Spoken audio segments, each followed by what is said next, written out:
Mother seems to have given 3 talks on thought, one of which was to the Women's Association in Paris, and she has given a very detailed analysis of the phenomenon of thought. First she says, think better to live better. For after all, the quality of our life depends very much on the quality of our mind. If the mind is restless, his thinking is incoherent, it is reflected in the mode of life of the person. So always a discipline of mind is necessary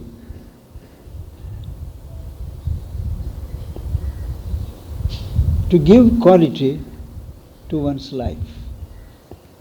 This has nothing to do with spiritual life, but even is what is called ordinary life.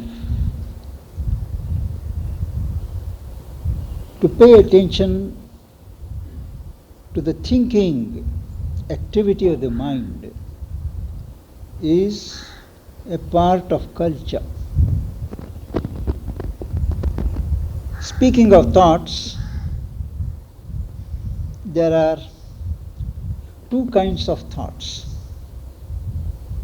One, results of sensation.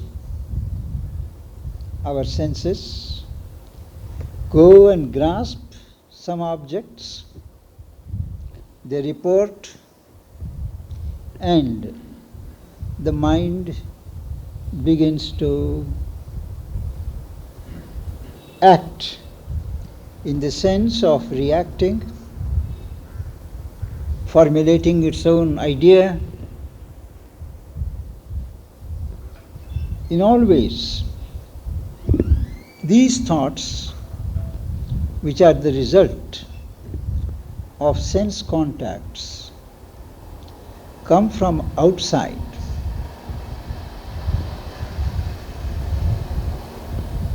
But even as the thoughts form, we perceive them as the contact develops.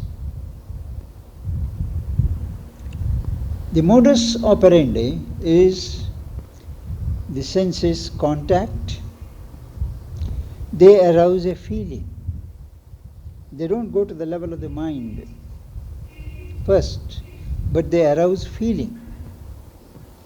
And that feeling has a reflex as an idea, an opinion. If the contact is pleasant, produces a pleasant feeling, then the thought also is something welcome. For instance, you step out of your house and it is raining. When it is raining, immediately you feel this is so inconvenient. My clothes are going to get wet and the water splashes on your skin. So you have very unpleasant sensations and you begin to feel, what a wretched thing is this, an untimely rain, not brought my umbrella. And all these trivial thoughts crowd round your brain. They are mostly mechanical. One leads to another, one leads to another.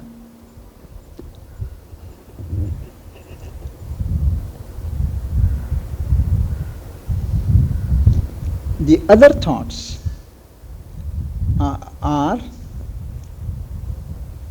before there is a sensation, before there is a movement of the senses, you see an idea forming, nothing to do with external things. That is a second type of thought which you perceive before it expresses itself as sensations.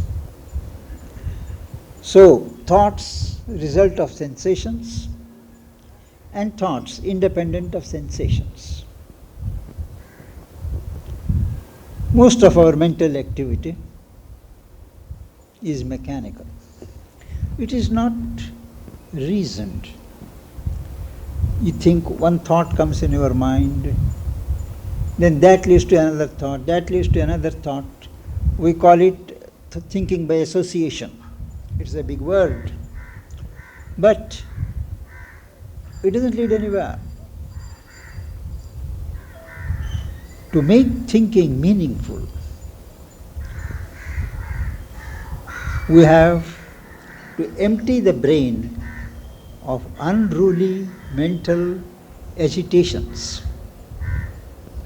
Normally, we are not masters of our cerebral activity. That activity dominates us.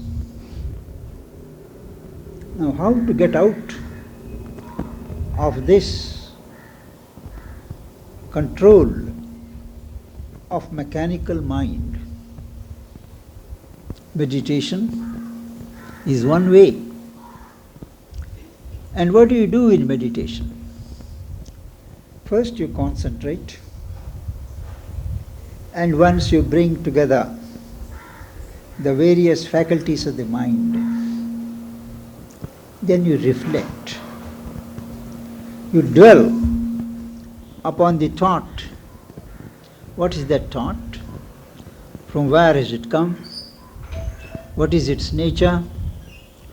This is called self-observation or self-contemplation. So we are not talking of meditation to realize God, to realize the Atman or anything of that kind, but meditation leading to self-introspection, reflection, and that is done in a minimum of mental silence. At that time the mind is jumping up, and like a football all thoughts are coming.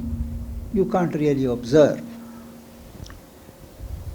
Let us take it that we have a certain background of silence at that time.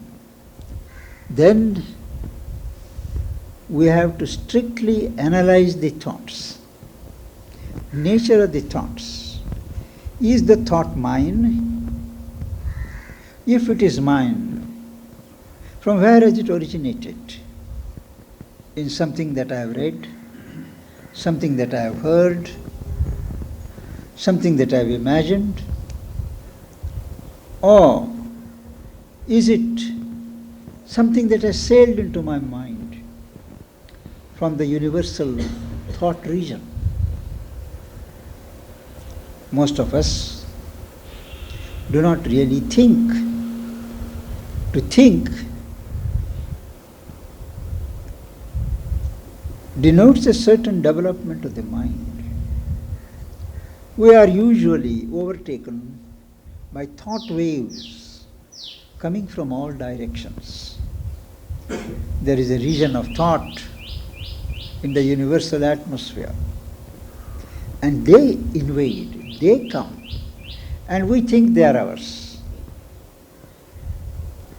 They are not, as Sri Aurobindo points out in Savitri. Universal thoughts, we think they are our private manufacture. But to observe them, watch them, and know that they are coming from elsewhere. It is when you begin to watch that you become aware of a flood of incoherent thoughts. There is no sequence. One after another, one after another. So that when you become conscious, You are far, far away from the thought with which you started. That's a common story. Because the mind is not disciplined, the thinking faculty is not organized, we never think of it. Once we begin to observe, analyze, you find certain thoughts are stronger. They are tenacious.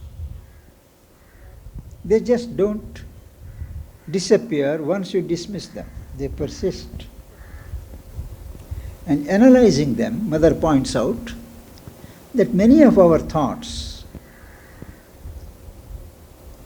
are products of social customs. We live in a social society, in particular environment, and our thinking, our feeling, our reactions are reflexes of the environment in which we live. So also, there are certain moral rules that form part of the society. So our thoughts originate from there. They are not really thought out by us. We are repeating the opinions of others on things of life. They are opinions in our environment. They can be thoughts of our parents, which we have imbibed during our childhood days. Thoughts deriving from education in the school, from the textbooks, from the children, from teachers. Thoughts deriving from our religious background. Thoughts of a Christian, for instance, are likely to be different from thoughts of a Muslim, of a Jew, of a Hindu. Among Hindus, again, there are so many divisions, and the thought variety differs. So you come to recognize that this thought is not your own thought, but something borrowed, something inherited, something shared. If you want to control your thought activity, it must be a part or the summit of a logical synthesis of your experience. Our own experience. Normally, we act according to mental laws from outside. We are products of past history and blind arbitrary will of our contemporaries. So sift our thoughts. We have to sift our thoughts, reflect, separate, and then analyze our thoughts according to some rationality, some reason, and what she calls equity. Weigh each thought at that time in the light of experience and in the light of knowledge. Many thoughts are there. You have to find the way to reconcile them. Take any person, you will always find that a lot of contradictory thoughts are dwelling at the same time in his brain. He is preoccupied with other things, so he is not conscious of the thought contradiction in his mind. But it is part of this discipline to find it out and reconcile. Each thought has a reason behind it. To do that, we have to learn to be quiet. And sincere state of mind. sincerity of mind is to face the truth, not to encourage, not to welcome thoughts that flatter us, flatter our desires, flatter our ways of looking at things, and discourage thoughts that may interfere with our way of living. That is insincerity. Mental insincerity lies in recognizing and accepting the truth of each idea, of each thought in an impersonal way. Where the personal element comes, their preferences come, prejudices come, bias comes, and our treatment of thoughts is not impartial. We have to be transparent without any bias. And this way, if we can cultivate every day a kind of self-education in the matter of thoughts, we find some order, some light settling down.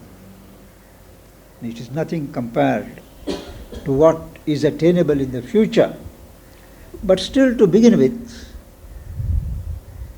once you recognize the true nature of thoughts, you have the straightforwardness to accept what is true in itself without reference to how it affects you. You have taken the first step.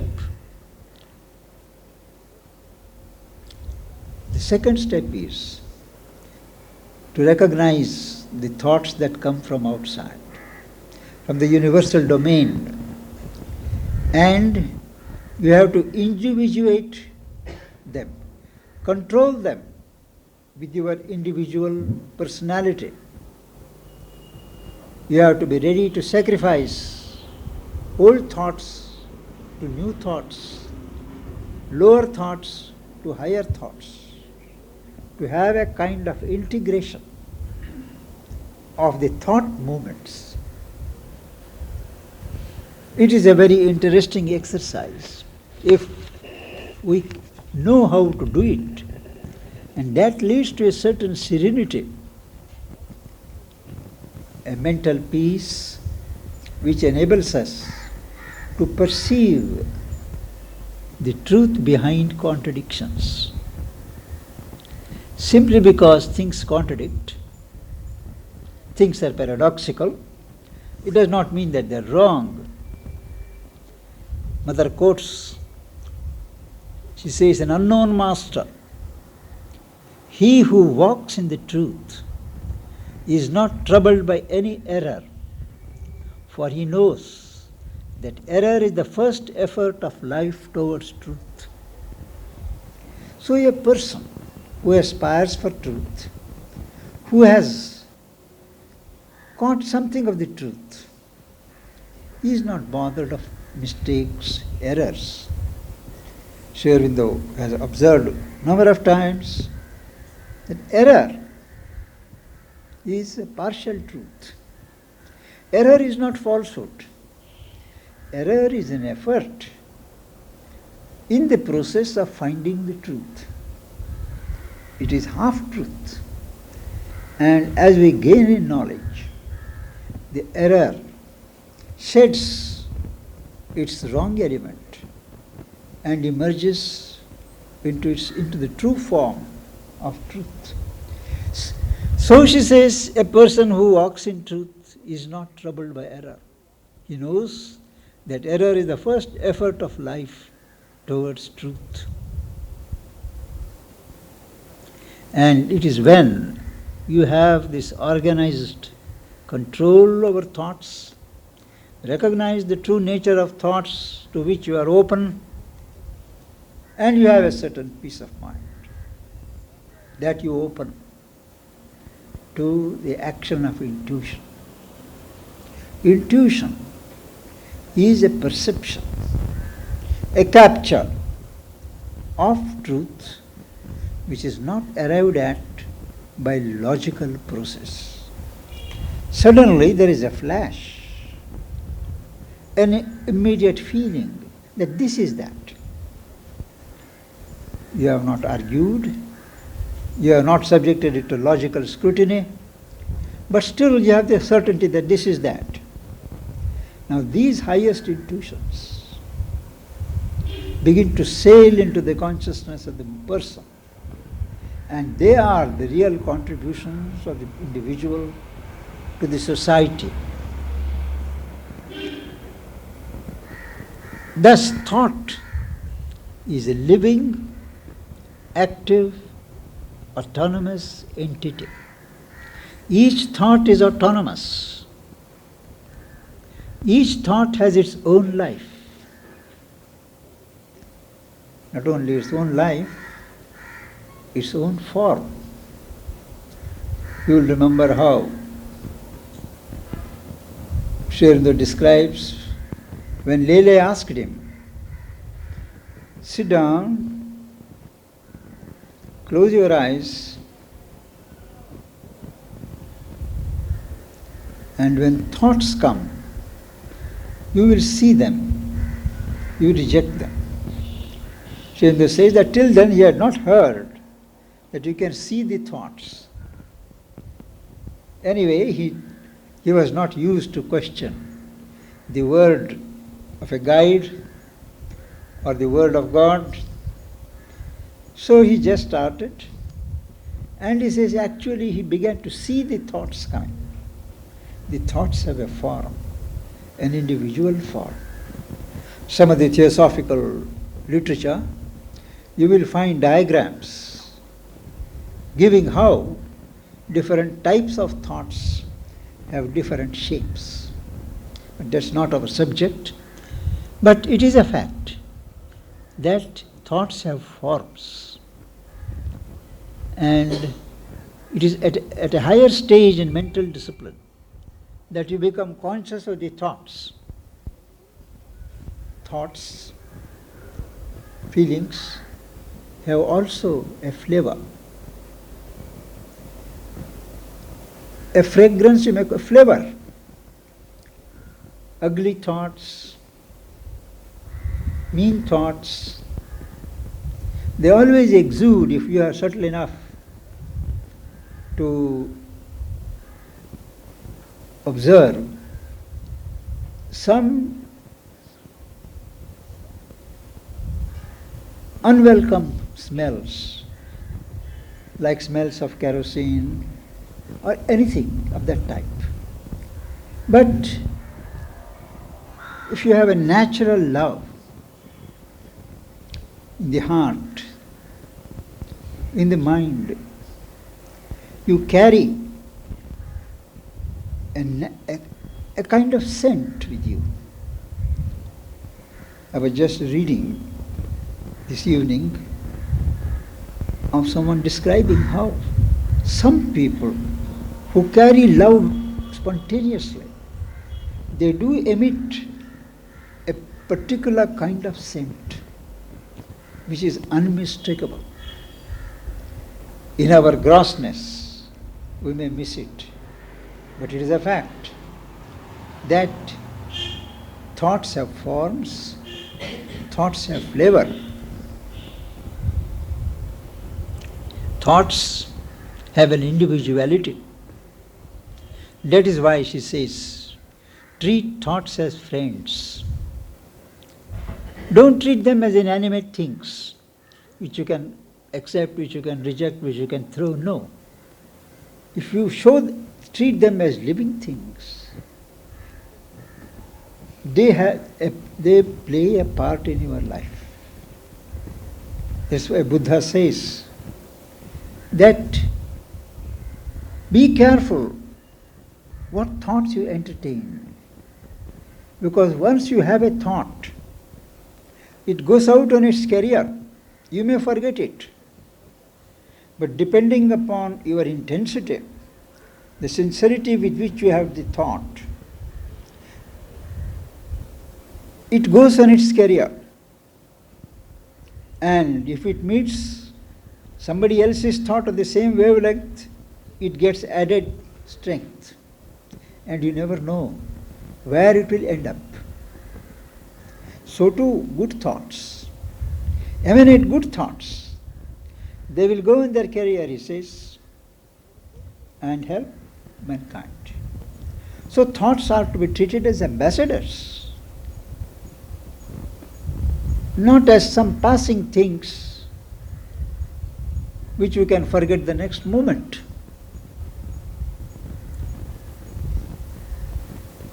Ideas are not abstract, and you should learn to love the idea.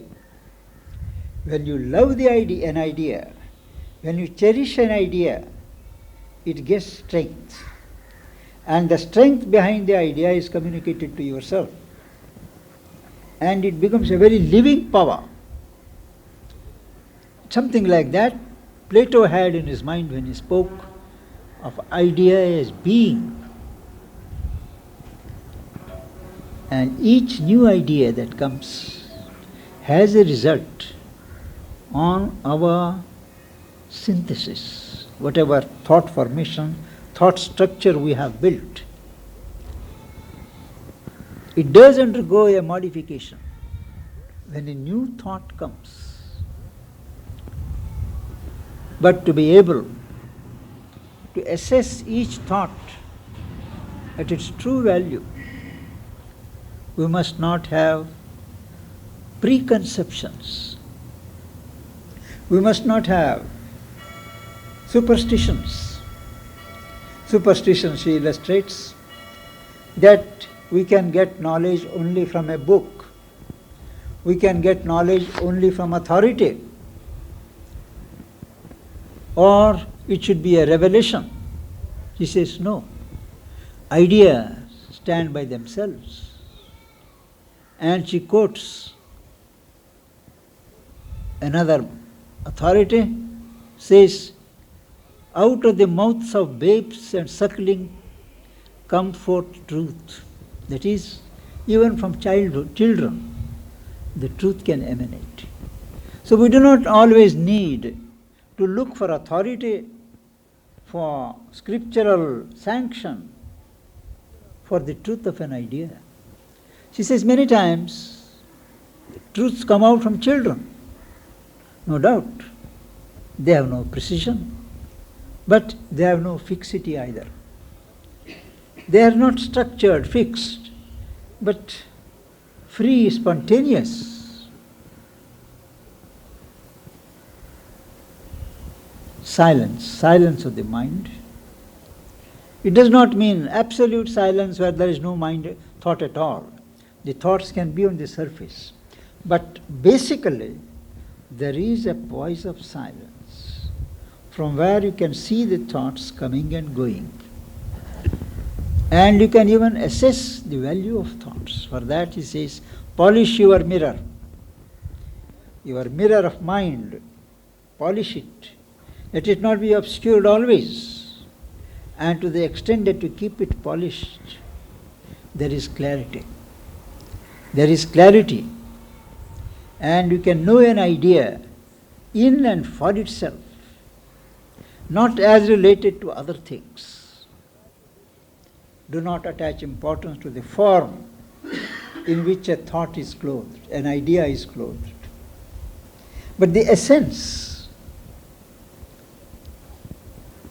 if you can look behind thoughts to the naked truth, to the bare idea, then you become tolerant.